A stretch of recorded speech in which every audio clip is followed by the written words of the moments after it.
और अब बात प्राइम डिबेट की। साल जब चुनाव का होता है तो किसी सरकार ने पहले के 4 साल में जनता के लिए कुछ काम किया हो, गिनाया हो या ना गिनाया हो, लेकिन जब चुनाव का साल आता है तो फिर सत्ता में बैठे सरकार के नुमाइंदे हों या फिर विपक्ष में बैठे हुए राजनेता उस जनता को उनके हिमायती, सबसे बड़े हिमायती के तौर पर पेश करने की भरपूर कोशिश करते हैं और उनके फायदे की बात करते हैं। ऐसा क्यों कह रहे हैं हम? क्योंकि सीएम गहलोत ने पिछली बीजेपी सरकार पर बड़ा बयान देते हुए कहा कि सरकार बदलने के साथ काम नहीं रुकने चाहिए। वसुंधरा राजे की सोच थी कि काम बंद कर दो। गहलोत ने यह भी कहा कि राजनीति में मतभेद होते हैं लेकिन योजनाएं बंद नहीं होनी चाहिए। इसी बयान पर बीजेपी प्रवक्ता रामलाल शर्मा ने कहा कि वसुंधरा राजे ने योजनाओं में सुधार किया था। गहलोत ने बीजेपी सरकार की कई योजनाओं को बंद करने का काम किया है, कई योजनाओं के नाम बदले। इसी मुद्दे पर आज करेंगे पड़ताल, चर्चा करेंगे। पहले एक छोटी सी रिपोर्ट।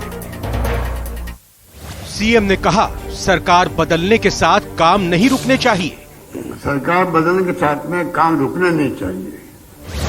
सीएम का आरोप वसुंधरा राजे की सोच थी कि पिछली सरकार के काम बंद कर दो।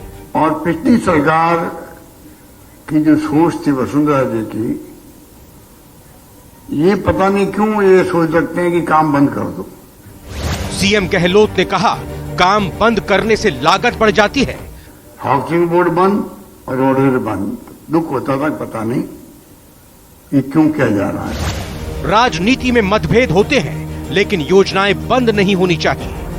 बीजेपी ने कहा वसुंधरा राजे ने पिछली सरकार की योजनाओं में सुधार किया था। आपने जो स्कीमें लागू की थी, वसुंधरा जी ने उन योजनाओं के अंदर सुधार करने का काम किया, ना कि उन योजनाओं को बंद करने का काम किया। जनता को फायदा, सबसे बड़ा कायदा। बात 100% कायदे की है कि जनता के लिए अगर किसी सरकार की तरफ से कोई काम शुरू किए जाते हैं तो फिर अगली सरकार अगर दूसरी पार्टी की, दूसरी राजनीतिक दल की आती है तो उसको काम बंद नहीं करने चाहिए। इसी मुद्दे पर आइए चर्चा करेंगे। 3 खास मेहमान जुड़ चुके हैं। सुरेश गर्ग बीजेपी से हैं, बहुत बहुत स्वागत है आपका। डॉक्टर प्रदीप चतुर्वेदी कांग्रेस से, आपका भी बहुत बहुत स्वागत डॉक्टर साहब। और आशुतोष भी हमारे साथ जुड़ चुके हैं बतौर वरिष्ठ पत्रकार, आपका भी बहुत बहुत यहां पर स्वागत करना चाहेंगे आशुतोष रावत जी। पहला सवाल लेकिन यहां पर हम सुरेश गर्ग से पूछे उससे पहले डॉक्टर प्रदीप चतुर्वेदी का रुख करेंगे। निश्चिंत होना चाहिए कांग्रेस को तो, क्योंकि आप तो मानकर बैठे हुए हैं कि आपकी सरकार रिपीट होनी है, तो फिर आप जो योजनाएं आज की तारीख में चला रहे हैं उनको आगे भी कैरी करके चलेंगे। लेकिन महत्वपूर्ण यह सवाल बनता है कि आखिर जो आरोप लगाए जा रहे हैं कि पिछली बीजेपी सरकार की तरफ से योजनाएं बंद कर दी गई थी, इससे पहले जब कांग्रेस की सरकार हुआ करती थी, वो कौन कौन सी योजनाएं हैं? थोड़ा प्रकाश डालिए क्योंकि काफी वक्त हो चुका है उसको। देखिए रविंद्र जी, मुख्यमंत्री जो अभी आपके संदर्भ में बात कही है उनका कहना बिल्कुल ठीक है कि कोई सरकार कोई भी आए, सरकारी योजनाएं बंद नहीं होनी चाहिए, क्योंकि सरकार की जो योजनाएं उनमें लागत होती है वो जनता का पैसा होता है। आप किसी भी योजना को बंद करते हैं और उसके बाद कुछ समय बाद चालू करते हैं तो उसमें उसकी लागत बढ़ जाती है, तो ये आखिरकार जनता का ही पैसा है, तो जनता का ही नुकसान होता है। और इस तरह से वसुंधरा की जो बात मुख्यमंत्री जी कह रहे हैं कि उन्होंने साफ साफ कहा कि भाई आप काम बंद न करें, काम करें। सीएम गहलोत ने कहा, उसके बाद वसुंधरा की सोच थी काम बंद कर दो। वसुंधरा के टाइम में अगर आप ध्यान हो आपको तो उन्होंने रोडवेज बंद करने की सिफारिश की थी, वो आवासन मंडल तक को बंद करने के कगार पे आ गई थी। उन्होंने कहा था कि ये संस्थाएं जो हैं लाभप्रद नहीं है और इनमें फायदा नहीं हो रहा है, इसलिए इनको बंद कर देना चाहिए। इसके साथ साथ उन्होंने रिफाइनरी को बंद किया था। रिफाइनरी को बंद करने की बात हुई तो आप देखिए उसकी लागत कितनी बढ़ गई। जो उसका प्रस्ताव था उस प्रस्ताव से उसकी दुगनी कीमत हो गई। और आपको ध्यान होगा कि वसुंधरा जी ने उस समय प्रदेश में 3 विश्वविद्यालय बंद करने की बात की। उन्होंने बंद करने की बात की, उन्होंने एक्ट का प्रावधान करके, उससे एक्ट में कोई प्रावधान नहीं किया, लेकिन उन्होंने उनको विश्वविद्यालयों को बंद करने की बात कही।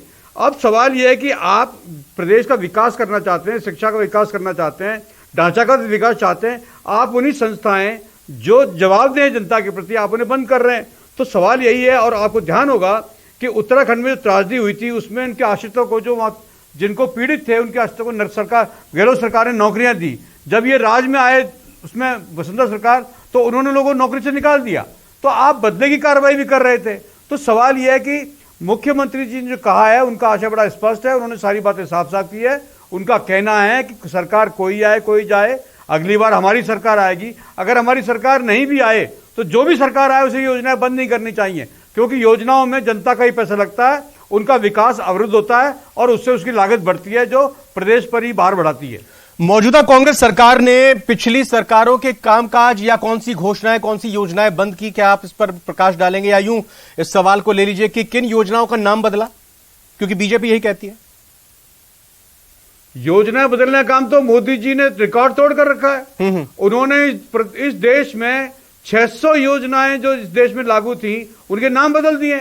अगर आप मोटे तौर पे देखें, राजस्थान में नहीं बदला गया नाम का किसी योजना का जी। राजस्थान में आपकी कांग्रेस सरकार ने किसी योजना का नाम नहीं बदला गया। इंदिरा जी के नाम पर जितनी भी योजनाएं, चाहे राज्य सरकार में रही हो, चाहे प्रदेश में रही हो, चाहे केंद्र में रही हो, मोदी जी के नेतृत्व में ये काम तो बड़े आसानी से हो रहा है। राजस्थान सरकार ने नहीं बदला, आप बताएं या मैं बताऊं? काम की कोई, आप बताएंगे कि मैं बताऊं? जी मैं बता देता हूं। अन्नपूर्ण योजना का नाम बदलकर इंदिरा रसोई योजना कर दिया। मुख्यमंत्री जल स्वावलंबन योजना का नाम बदलकर राजीव गांधी जल स्वावलंबन योजना कर दिया। भामाशाह स्वास्थ्य योजना का नाम बदलकर चिरंजीवी योजना कर दिया। दीनदयाल उपाध्याय वरिष्ठ नागरिक तीर्थ योजना का नाम बदलकर मुख्यमंत्री वरिष्ठ नागरिक तीर्थ योजना कर दिया। गुरु गोलवलकर ग्रामीण जनभागीदारी योजना का नाम बदलकर महात्मा गांधी ग्रामीण जनभागीदारी योजना कर दिया। मुख्यमंत्री जल स्वावलंबन योजना का नाम बदलकर राजीव गांधी जल स्वावलंबन कर दिया। किसान राहत आयोग का नाम बदलकर कृषक कल्याण कोष कर दिया गया। तो नाम बदलने में आप भी पीछे नहीं रहे। ये अच्छी बात है कि आपने योजना बंद नहीं की, लेकिन नाम बदले। जी नहीं, योजनाओं में परिवर्तन भी किया है हमने, उसके साथ सर्विस में इंक्रीजमेंट किया है हमने। उनमें जो उनको लाभ की बातें थी वो बढ़ाई है हमने। उन योजनाओं का विस्तृत रूप किया है, उनका विस्तार किया है। इस तरह की बात नहीं है। हमने योजना को मूल रूप से बदलने की बात नहीं करी, हमने उसमें विस्तृत योजनाएं शामिल करते हुए उनका आकार बढ़ाया है, सेवा का चित्र बढ़ाया है। चलिए, आपने मान लिया इस बात को कि नाम बदले पिछली सरकार की योजनाओं के आपने, और उनका प्रारूप कुल मिलाकर वही रहा। सुरेश गर्ग साहब, जो आरोप यहां पर लगाए गए और जो आज बड़ा बयान मुख्यमंत्री की तरफ से आया है, और प्रदीप जी ने यहां पर बात को सामने रखा कि चाहे वो उत्तराखंड की त्रासदी रही हो, रोडवेज और आवासन मंडल को बंद करने की बात हो, रिफाइनरी को बंद करने की बात हो, 3 विश्वविद्यालय बंद करने की बात हो, तो अगर सरकार बदलती है तो लोगों का काम प्रभावित होता है, लोगों को इससे फायदा नहीं पहुंचता। ऐसा क्यों करती है बीजेपी? देखिए रविंद्र जी, भारतीय जनता पार्टी इन चीजों में विश्वास नहीं करती है। आपने खुद ने ही बता दिया है कि राजस्थान में गहलोत जी की सरकार है। गहलोत जी की सरकार ने पिछली सरकारों की जो योजना है उनके नाम चेंज किए। उसने आपने पांच योजनाओं के, तो आपने खुद ने योजनाओं के नाम गिना दिए। अन्नपूर्णा को इंदिरा रसोई बना दिया, भामाशाह योजना थी उसको चिरंजीवी योजना। तो ये गहलोत जी करते हैं, पर मुद्दा ये नहीं है। मुद्दा ये है कि गहलोत जी को अब डर सताने लग गया है कि अब हमारी सरकार जाने वाली नहीं। मुद्दा यही है ना सर, ठीक है, आप जवाब दीजिएगा इस पर। मेरी बात सुनिए, लेकिन मुद्दा ये भी है ना कि भाई अगर कोई सरकार ने कोई कामकाज शुरू किया हो, वहां पर अगर आधारशिला रख दी हो, वहां पर भूमि पूजन हो गया हो, लेकिन फिर उसके बाद वही स्थिति रहती है। रविंद्र जी, मुद्दा ये नहीं है। मुद्दा ये है कि 2018 के अंदर किस मुद्दों पे ये सरकार आई थी। इन्होंने ये वादा किया था कि किसानों का हम संपूर्ण कर्जा माफ करेंगे। आज 4.5 साल हो गए, संपूर्ण कर्जा किसानों का माफ क्यों नहीं हुआ? जवाब देंगे गहलोत जी, क्यों नहीं संपूर्ण कर्जा माफी हुई है? जब इन्होंने कहा था कि हमको युवाओं को 2 लाख नौकरी प्रतिवर्ष देंगे। आज 4.5 साल हो गए, सिर्फ 1,35,000 युवाओं को नौकरी दी है राजस्थान के अंदर। इन्होंने कहा बेरोजगारी भत्ता देंगे हम। बेरोजगारी भत्ता युवाओं को क्यों नहीं दे रहे? आज बेरोजगार जो है वो सड़कों पे क्यों है? कर्मचारी आंदोलन के लिए क्यों सड़कों पे घूम रहे हैं? आज 110 डिपार्टमेंट के कर्मचारी मानसरोवर के अंदर बैठे हुए हैं, धरने पे बैठे हुए हैं, और आज डिपार्टमेंट में काम नहीं हो रहा है। ये क्यों? इन चीजों को गहलोत जी को नजर नहीं आ रहा। गहलोत जी को डर सता रहा है कि 2023 के अंदर भारतीय जनता पार्टी। डॉक्टर प्रदीप, इसका जवाब दीजिए कि अगर आप अपने चुनाव घोषणा पत्र में किसी तरह के ऐलान करते हैं तो उनकी पूर्ति भी करने का काम आपके पास ही होता है। 5 साल का वक्त दिया गया होता है आपको लोकतंत्र में। आप दूसरे ने योजना कौन सी बंद की, आप उसका नाम बदले नहीं बदले, लेकिन अगर आप जिस वादे के साथ आए हैं उनको पूरा करना होता है। चाहे कृषि किसानों के ऋण की माफी की बात हो, बेरोजगारों को भत्ता नौकरी देने की बात हो, ये वादे पूरे नहीं हुए, ये कह रहे हैं डॉक्टर प्रदीप। देखिए, जो गर्ग साहब कह रहे हैं, मैं उसकी बात को कहता हूं कि अभी प्रदेश में राहत शिविर का कैंपेन चल रहा है, और राहत शिविर कैंपेन सारे ग्राम पंचायत लेवल पर हो रहे हैं। वहां अगर आप देखें तो उनकी भागीदारी और सवाल ये नहीं है, घुमाया जा रहा है। आपने किसान की बात की है, कर्जा माफी की बात हो रही है, राहत शिविर में कर्जा माफी की बात हो रही है। किसानों की बात बता रहा हूं, आप राहत शिविर के अंदर लाइन लगा रहे हो। जो योजना ऑनलाइन हो सकती है उसमें आपको लाइन में लगाने की क्या जरूरत है? आज 50 डिग्री टेम्परेचर राजस्थान के अंदर है, उसके अंदर आप आम आदमी को लाइन में लगाने की क्या जरूरत है? जब जो चीज ऑनलाइन हो सकती है, हमने हर योजना ऑनलाइन में, आज किसान सम्मान निधि हमने ऑनलाइन के अंदर आज 11 करोड़ किसानों को हैं उसको किसान सम्मान निधि दे रहे हैं, ये क्या हमने लाइन में लगवाया है? इनके किसी नेता बौखलाए व्यक्ति को हमने क्या लाइन में लगवाया है? क्या आपने लाइन में लगवाने की कहा जरूरत है? ग्रामीण सुरेश जी, जो आपने सवाल किया था प्रदीप जी डाल लेते हैं। प्रदीप जी, क्या ये कृषि ऋण माफी के और बेरोजगारी भत्ते के लिए भी लाइन लगेंगी क्या, कतार लगेंगी, ठीक है, कैंप लगेंगे क्या? कोई आवश्यकता नहीं है इनकी। तो फिर अभी क्यों आप लाइन लगवा रहे हो? फिर आप समझ फिर क्यों लाइन लगवा रहे हो जब उनका आवश्यकता नहीं है? तो घोषणा जो दी थी पहले आपके चुनाव के वक्त में, किसानों को भी ये राहत दी जा रही है और किसान भरपूर और उत्साहवर्धक तरीके से वहां आकर अपना काम करने में लगे हुए हैं, सबको लाभ मिल रहा है। सरकार की लोकप्रिय योजना से कर्जा माफी की वादा किया था, वो कब दोगे? संपूर्ण कर्जा माफी की बात हुई थी, आज 18,000 चुनावों में घोषणा जो की थी आपने नहीं करना था, किसानों ने आत्महत्या की है, उसका जिम्मेदार कौन है? जवाब दें गहलोत जी। आशुतोष रावत जी का रुख करता हूं मैं, एक मिनट, आशुतोष रावत जी का रुख, प्लीज आप दोनों से मैं चाहूंगा, प्लीज एक बार आप शांत हो जाए। आशुतोष रावत जी, ये आज ये अगर मुख्यमंत्री के बयान को दलगत राजनीति से इतर अगर देखा जाए, स्वस्थ लोकतंत्र की परंपरा के मुताबिक देखा जाए तो बहुत अच्छा ये बयान है कि अगर किसी पिछली सरकार ने योजना को शुरू किया है, किसी काम की घोषणा की है, तो उसको अमली जामा अगली सरकार पहुंचाए। लेकिन ये क्या हमारे देश की लोकतंत्र में, देश की सरकार की व्यवस्था में संभव है? और दूसरी महत्वपूर्ण बात यह है कि अगर कोई सरकार आती है तो जनता से वादे करती है, चुनाव घोषणा पत्र में उन बातों को रखती है, तो फिर वो क्यों पिछली सरकारों की बातों को कैरी करे? ये विरोधाभास जो सामने आता है, इससे कैसे निपटा जा सकता है ताकि जनता का फायदा हो? कायदे की बात यही है। रविंद्र जी, पहली बात जो आपने कही कि क्या जो किसी सरकार ने जो योजनाएं लाई, जो काम शुरू किए, जो भी विकास के काम शुरू किए, उनको दूसरी सरकार चालू रख सकती है या नहीं रख सकती है आज के राजनीतिक माहौल में? तो बिल्कुल रख सकती है। अब से अब अगर आप 15-20 साल पहले राजस्थान की राजनीति को भी पर गौर करें तो राजस्थान में भी यही परिपाटी चली आ रही थी कि जो भी कोई काम किसी एक सरकार ने शुरू किया है और अगर वो अपने कार्यकाल में उस काम को पूरा नहीं कर पाई है तो दूसरी सरकार उस काम को रोकती नहीं थी, बल्कि उस काम को चालू रहने देती थी। तो इसलिए यह संभव है और बिल्कुल संभव है, और राजस्थान में तो खास तौर पर संभव है। लेकिन पिछले 15-20 साल से हम देख रहे हैं कि लोग राजनीतिक दल अपने राजनीतिक मुनाफे के लिए, नफा नुकसान के लिए इन योजनाओं को बंद करते हैं। मुख्यमंत्री जी की बात यह बहुत व्यवहारिक तौर पर बहुत प्रशंसनीय है कि उन्होंने इस तरह की बात कही कि जो सरकार की योजना है उनको चालू रखा जाना चाहिए, ऐसे मुख्यमंत्री जी की घोषणा। लेकिन वो साथ में ये भूल जाते हैं कि उन्होंने भी कई सारी योजनाएं जो केंद्र की थी उनको अपने राज्य में लागू नहीं किया, जो जन भावनाओं को ध्यान में रख करके केंद्र की सरकार ने लागू की। तो इसलिए अगर चुनाव के समय में आज गहलोत साहब को यह दुहाई देनी पड़ रही है कि भाई सरकार के कामकाजों को चालू रखिए, तो यह सिद्धांत उनको अपने ऊपर भी लागू करना चाहिए था। केंद्र की बहुत सारी ऐसी योजनाएं हैं जिनको उन्होंने अपने प्रदेश में, राजस्थान में लागू नहीं होने दिया। अगर लागू भी हुई तो उन पैसे को, उस फंड को प्रॉपर सदुपयोग राजस्थान के अंदर नहीं हुआ।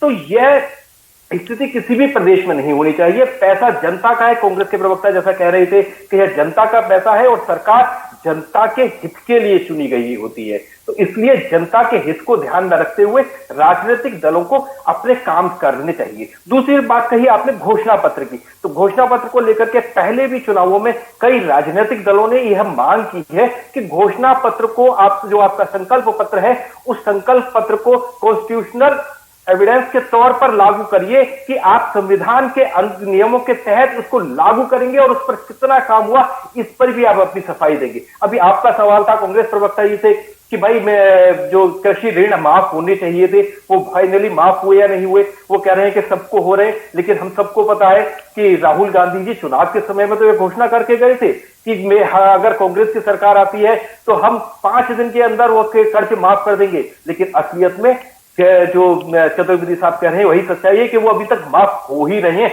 हो नहीं पाए हैं।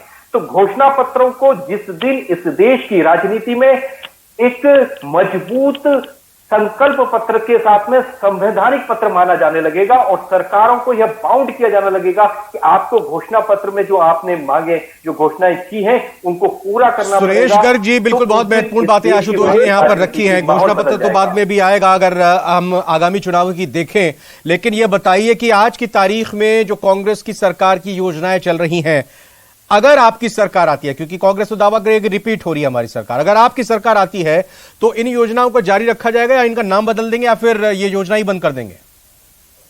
देखिए रविंद्र जी, जनता मैं के तो लिए ये क्या कहता सही हूं है? कि हम अगर नहीं 100% भारतीय जनता पार्टी की सरकार राजस्थान में आ रही है। ठीक है, जिस आगे तरह से चलिए, गहलोत बताइए जी फिर। स्टेटमेंट दे रहे हैं उस तरह से भारतीय जनता पार्टी की सरकार आ रही है और हम विकास का मॉडल यहां पे प्रस्तुत करेंगे। जिस तरह से 9 साल तक पूरे भारतवर्ष का जो मौजूदा सरकार की योजनाएं हैं वो लागू रहनी चाहिए, नहीं रहनी चाहिए जनता के हितों में? हम राजस्थान में भी जो मौजूदा सरकार की योजनाएं हैं वो लागू रखेंगे, रखनी चाहिए कि नहीं रखनी चाहिए? बिल्कुल हम हमारी जो योजनाएं हैं जो 2018 से पहले हमने जो योजनाएं चालू कर रखी थी, निश्चित रूप से उन्हीं योजनाओं को हम लागू चालू करेंगे। यानी आप इस बात पर मोहर लगा रहे हैं जो आज मुख्यमंत्री अशोक गहलोत ने कहा कि बीजेपी की सरकार जब आती है तो फिर वो योजनाएं बंद कर देती है। आप यही कह रहे हैं ना?